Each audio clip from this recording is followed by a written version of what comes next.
मुझसे पूछा कि आपने नौकरी क्यों छोड़ी, टीचिंग में क्यों गए, टीचिंग में हम कैसे अच्छा कर सकते हैं। 2 पार्टिसिपेंट से क्वेश्चन ये है, कुछ बच्चों का सिविल सर्विस के बारे में, कुछ का मोटिवेशन के बारे में। So these are the 3 broad topics which you want to understand with me. मैं आपको एक कहानी से बात शुरू करता हूँ, एक स्टोरी से बात शुरू करता हूँ, रियल स्टोरी। स्टोरी से इसलिए कि स्टोरी से बात समझ में ज़्यादा आती है। और एज ए पेरेंट, मेरा एक बेटा है, 17 का होने वाला है, नहीं होने वाला नहीं, हो गया है, 3 दिन पहले हो गया है, अब ये भी हुआ है। तो 17 की उम्र आप जानते हैं सबसे खतरनाक होती है। आप लोग भी लगभग उसके आसपास होंगे या अभी अभी उससे निकले होंगे। Most difficult age is this, 16, 18, 19। इस उम्र में आपके हार्मोन्स नजर आते हैं। इस उम्र में पेरेंट्स को अच्छी बात भी कहें तो लगता है कि ये क्यों मनहूस लोग हमारे घर में रहते हैं, क्यों ऐसी खराब खराब बात बोलते हैं, they don't understand, they are outdated people, ऐसा मन में भाव आता है। सबको आता है, आपको आ रहा है तो पहली बार नहीं आ रहा है, आज से 30 साल के बाद आपके बच्चों को भी आएगा आपके बारे में, एकदम उतनी ही इंटेंसिटी से आएगा जितना आपको आता है। जितना आपको लगता है कि आपके पेरेंट्स बिल्कुल नहीं समझते, आपके बच्चे आपके बारे में यही सोचेंगे 30 साल बाद। ये एकदम इटर्नल ट्रुथ है जिसको आप रोक नहीं पाएंगे। So this is a normal thing. आप लोगों की एज में जो सबसे बड़ी चिंता मुझे होती है, जैसे मैं अपने बेटे से बात करता हूं, तो मैं तो एक बहुत ही खराब पेरेंट हूं। खराब पेरेंट का मतलब मैं कभी कहता ही नहीं कि पढ़ो, कभी कहता ही नहीं कि टॉप करो, मैं कभी नहीं कहता। मैं सिर्फ ये कहता हूं कि बेटा हर साल एक क्लास पास करते रहो, काफी है। बस इतनी साउंड प्रिपरेशन मत करना कि मैं 8वीं क्लास 2 बार में करूंगा, ऐसा मत करना, एक ही बार में कर लो। और मैं कभी परसेंटेज पूछूंगा नहीं आपसे, मैं पूछता भी नहीं, हालांकि वो बता देता है, लेकिन मुझे उसमें इंटरेस्ट है नहीं। Whatever percentage he gets. And we also have a daughter, I mean I'm not the biological father, she is a relative's daughter, so she lives with us. हम दोनों बच्चों से बोलते हैं कि हम कभी नहीं पूछेंगे परसेंटेज क्या है, ना हम पूछते हैं, ना हमारा इंटरेस्ट है। हमारा इंटरेस्ट केवल इस बात में है कि वो बेहतर ह्यूमन बींग्स बन जाए, क्योंकि मैंने ज़िंदगी को बहुत अच्छे से देखा है। और मैं एक बहुत ही ख़राब स्टूडेंट रहा हूँ स्कूल में, बहुत बदमाश, शरारती, कम पढ़ने वाला। पर दिमाग इतना था कि 10 दिन 20 दिन जब 10 दिन में हो ही जाता है तो 10 दिन खराब करेंगे उसमें। और दूसरी बात, ओवर द ईयर्स मैंने ये सीखी है कि जो मैंने स्कूल में पढ़ा था उसमें से बहुत कम जिंदगी में काम आता है। मैंने ट्रिगोनोमेट्री पढ़ी, मेरी जिंदगी में कभी काम नहीं आई। मैं कभी थीटा वीटा लगा ही नहीं पाता कहीं पर भी, आज तक यूज नहीं किया मैंने थीटा, कहाँ थी यूज करूं, काम में नहीं आया। मैंने दुनिया भर के नक्शे रटे थे स्कूल में, कहीं काम नहीं आए। जब किसी देश में घूमने जाता हूँ वहाँ का नक्शा देख लेता हूँ और बचपन वाला याद भी नहीं आता, फिर से देखना पड़ता है सीधी सी बात है। तो मैंने फील किया कि ज़्यादातर चीज़ें जो स्कूल में हम पढ़ते हैं, कॉलेज में पढ़ते हैं, वो जो नॉलेज है वो ज़िंदगी में बहुत काम नहीं आती। जो काम आता है वो और चीज़ें, मैं उस पर ज़्यादा बात करूँगा आपसे। लेकिन मेरी चिंता एज ए पेरेंट, और क्योंकि आप बच्चे उसी उम्र में हैं, मैं लगभग 50 साल का हूँ, तो आप मेरे लिए लगभग उसी रोल में हैं कि आप मेरे बच्चे जैसे हैं। क्योंकि जो बच्चे होते हैं ना, अपने पेरेंट्स से बड़ी नफरत करते हैं, दूसरों के पेरेंट्स की सुन लेते हैं बात। तो आप मेरी बात सुन लेंगे, अपने घर में नहीं सुनेंगे। जैसे मेरा बेटा मेरी बात नहीं सुनता है, वो शायद यहाँ सीएम साहब की बात सुन लेगा। तो दूसरों की बात सुनना आसान होता है, अपने पेरेंट्स की बात सुनना मुश्किल होता है। पढ़ाई नहीं हुआ है तो मर्द ही नहीं बना अब तक। हम तो मर्द हैं, हम तो बड़े हैं, हम तो ग्रोन अप हैं। इस बच्चे की सेल्फ एस्टीम, सेल्फ रिस्पेक्ट इतनी कम है कि डर जाएगा, एकदम घबरा जाएगा। 3 लोग बोलेंगे अरे कुछ नहीं होता, अरे कुछ नहीं होता, आजा आजा आजा आजा, अरे कुछ नहीं होता, कर ले ट्राई, हम भी तो कर रहे हैं, कर ले ट्राई। और इसी प्रेशर में ये बच्चा पहली बार ऐसी गलती करेगा। और मैंने पहले ही कहा कि रास्ता एक तरफा है, वापसी का रास्ता नहीं। तो सुनाना चाह रहा हूँ, एक रियल कहानी है। और मेरी सबसे बड़ी चिंता अपने बच्चों को लेकर, आपको लेकर वही रहती है। मैं जब भी कोई कहानी सुनाता हूँ, नाम जगह वो सब बदल देता हूँ ताकि किसी की प्राइवेसी पर हमला ना हो। सबकी राइट टू प्राइवेसी है ना। एक बच्चा था जिसको मैं जानता हूँ, बचपन से जानता हूँ, बहुत ही ज़बरदस्त आर्टिस्टिक बच्चा, म्यूज़िक का उस्ताद। उसके घर में लगभग सब लोग म्यूज़िक के उस्ताद थे, इंस्ट्रूमेंटल म्यूज़िक, वोकल म्यूज़िक, हर चीज़ में अच्छा, पढ़ने में भी ठीक, बढ़िया। और जब हम स्कूल में थे, वो मेरी क्लास में तो नहीं था, थोड़ा सा अलग क्लास में था, पर स्कूल में बहुत पॉपुलर था, being into music. I was in debating, he was into music. और बाद में उसने हमारा स्कूल छोड़ भी दिया कुछ समय के बाद, फिर वो कहीं और चला गया, फिर हमारा मिलना नहीं हुआ। उस समय ना तो व्हाट्सएप था ना यूट्यूब था, तो बाद में मिलने का स्कोप भी नहीं रहता था। जो एक बार चला गया वो चला ही जाता था उस समय। अब तो बच्चे जिंदगी भर दोस्त रहते। फिर जब मैं दिल्ली यूनिवर्सिटी में आ गया, ग्रेजुएशन कर चुका था, उसके बाद अचानक मुझे एक बचपन का दोस्त मिला जिसने मुझे एक इंटरेस्टिंग क्या, डेवास्टेटिंग बात बताई। तो बात चल रही थी कि स्कूल के दोस्त कहाँ कहाँ हैं, क्या कर रहे हैं। तो बातों बातों में उसका जिक्र भी आया। तो मैंने बड़ी उम्मीद से पूछा, मैंने कहा वो तो बॉम्बे चला गया होगा, फिल्म इंडस्ट्री में चला गया होगा। तो मेरे दोस्त ने पूछा कि तुम्हें नहीं पता उसके बारे में? मैंने कहा नहीं। उसने कहा यार वो जेल में है, and he was one of the most creative students of our school. मैंने कहा जेल में क्यों है? बोले सच में नहीं पता। मैंने कहा सच में नहीं पता मुझे। बोले वो ग्रेजुएशन करने के लिए जब गया तो पता नहीं क्या हुआ, उसकी थोड़ी संगति खराब हो गई। बैड कंपनी जिसको हम बोलते हैं, जो इस उम्र में अच्छी लगती है, वही वाली।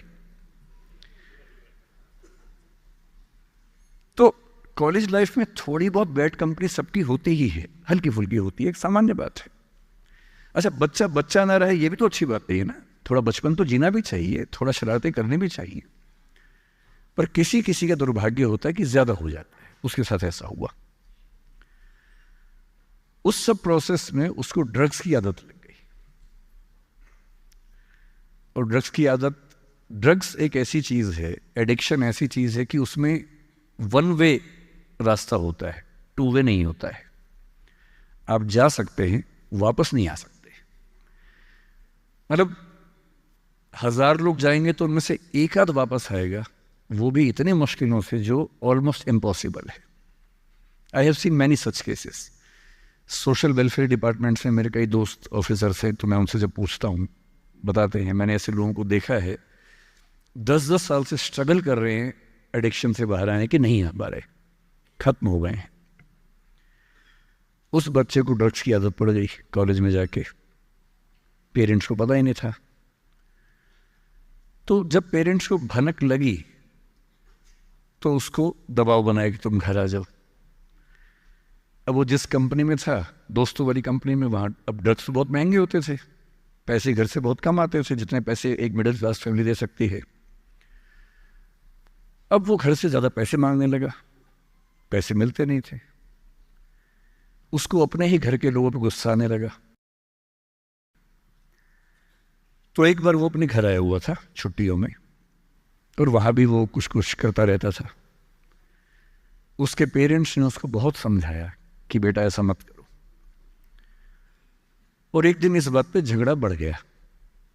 भाई आप पेरेंट्स की चिंता समझेंगे आज से 30 साल बाद, जब आपके बच्चे इस एज में होंगे ना, आपकी नानी मर जाएगी उस समय।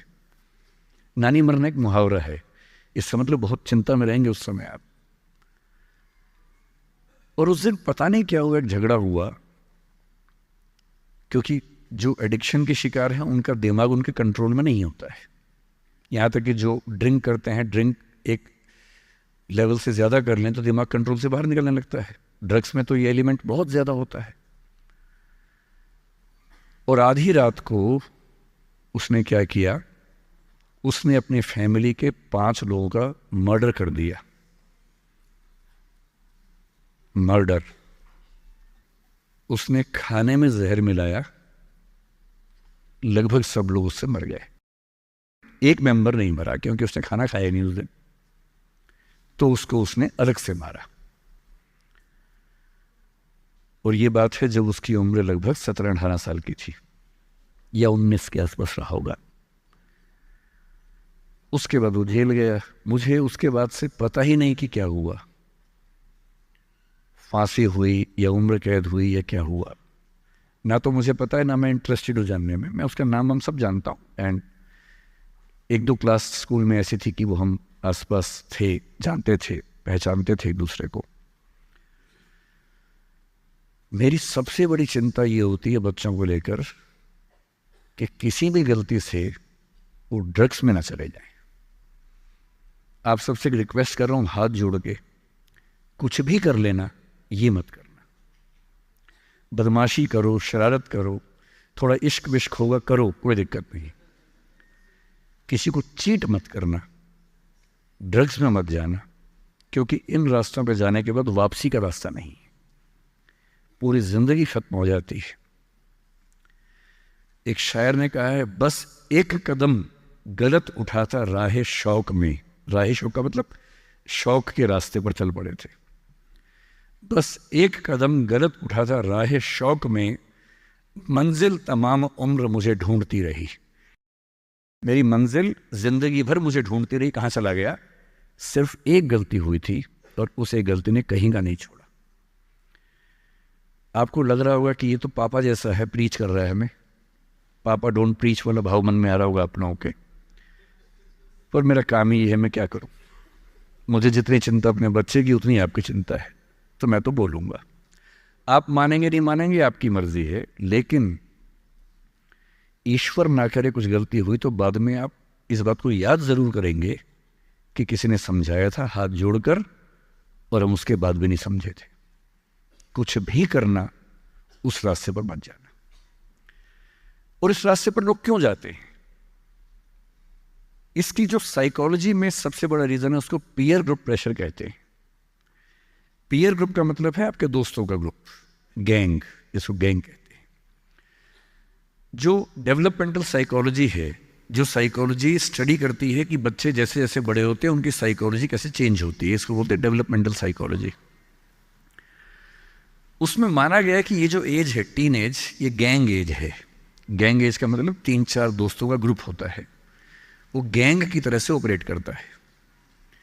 एकदम सीक्रेट्स रहते हैं उस ग्रुप में, आपस में बातें करते हैं, जैसी कोई आसपास से निकलता चुप हो जाते हैं।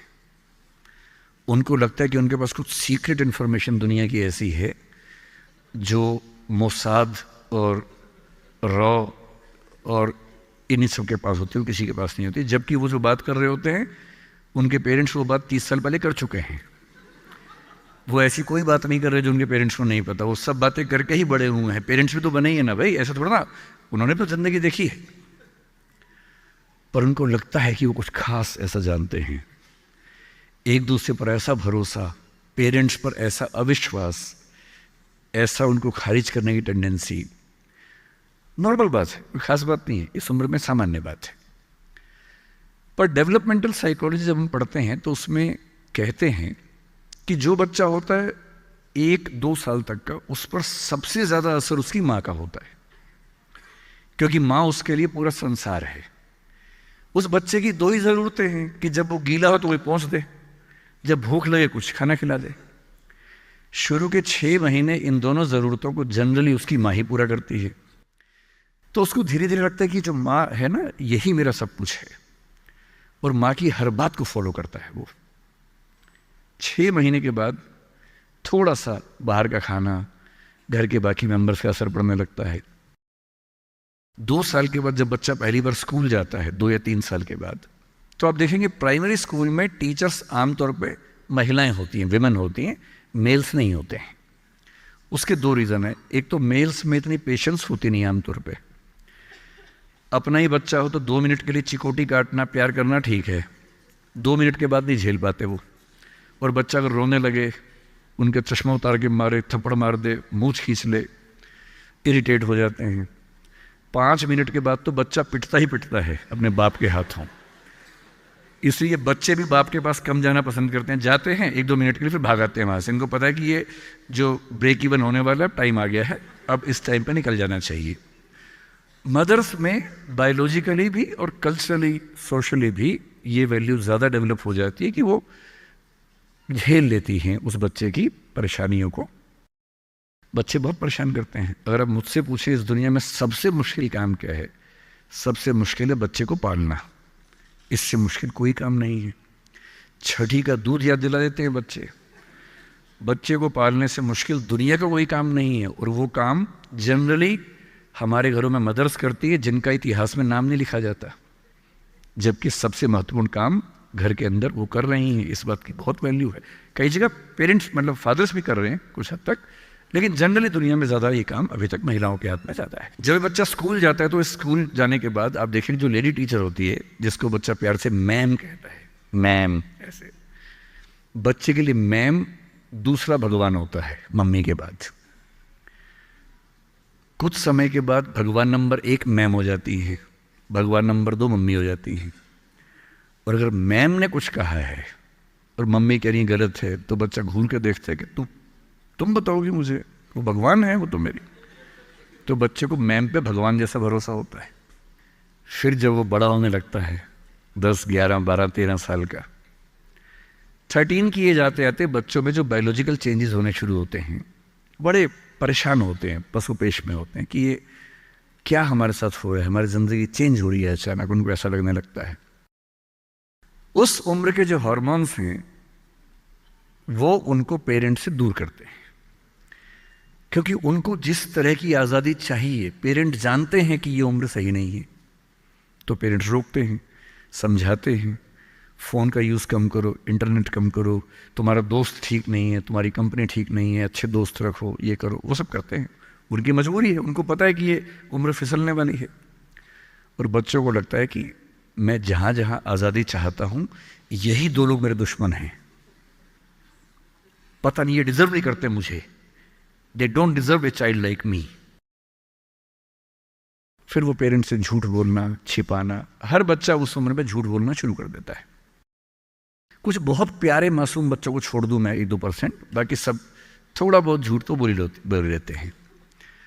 कुछ ज़्यादा शातिर हो जाते हैं, इतना खतरनाक झूठ बोलते हैं, लाई डिटेक्शन टेस्ट करवा लेंगे तो भी नहीं पकड़ में आएंगे, इतना अच्छा झूठ बोलने लग जाते हैं, क्योंकि उन्होंने सीख लिया दोस्तों से सब करके। और ये जो उम्र है 13 से 19, जो गैंग एज है, ये जो दोस्त हैं, इनका असर इतना ज़्यादा होता है। और आपकी पर्सनैलिटी कैसी है, हर गैंग में 4-5 लोग होते हैं, उनमें से एक मुखिया होता है, उनका गैंग का नेता होता है, जो थोड़ा सा एग्रेसिव है, डोमिनेटिंग है, असर्टिव है, वो फैसले करता है सबके लिए। आपने डिसीजन मेकिंग का सवाल पूछा, इसी पे सो समझेंगे। उसने कहा कि चलो सब फिल्म देख के आएंगे, तो बाकी 4 फॉलोवर्स होते हैं, वो चलते हैं, जी चलो चलो चलो चलो चलो। इन सबका सेल्फ रिस्पेक्ट का लेवल अलग अलग है। जो नेता है उसमें सेल्फ रिस्पेक्ट बहुत ज़्यादा है, इतनी ज़्यादा है कि वो दूसरों की सेल्फ रिस्पेक्ट की धज्जियाँ उड़ा देता है। वो ये मान के चलता है कि मैं राजा हूँ, जो मैं कहूँगा वही होगा। और जो बाकी 4 भेड़ बकरियाँ हैं, जिनमें कॉन्फिडेंस की कमी है, असर्टिव नहीं है, सबमिसिव हैं, दब्बू हैं, डरपोक हैं, वो बेचारे उसकी बात को फॉलो करते हैं। और ये जो 4 है ना, इन पे खतरा बहुत ज़्यादा है, क्योंकि जो नेता है वो पहले से बिगड़ा हुआ है, वो हैबिचुअल है कई चीज़ों का, और वो इन 4 को बोलता है आज हम सब ड्रग्स ट्राई करेंगे। पूछ नहीं रहा है, बता रहा है। अब इन 4 में से एक के मन में है कि ना करो, मम्मी ने उसको 1000 बार समझाएगी बेटा ये मत करना, वो बेचारा बोल ही नहीं पा रहा, घबराहट हो रही है उसको। बड़ी मुश्किल से मिमियाते हुए एक वाक्य उसने बोला, मिमियाना मतलब बिल्ली की तरह से बोलना, कैट की तरह से बोलना। उसने कहा यार मम्मी ने कहा था ठीक नहीं होता है। अब उसके बाद जोर से ठाका मार गया, ये देखो मम्मी का बच्चा, ये देखो मम्मी का बच्चा, इसको दूध पिलाओ इसको, बच्चा है तो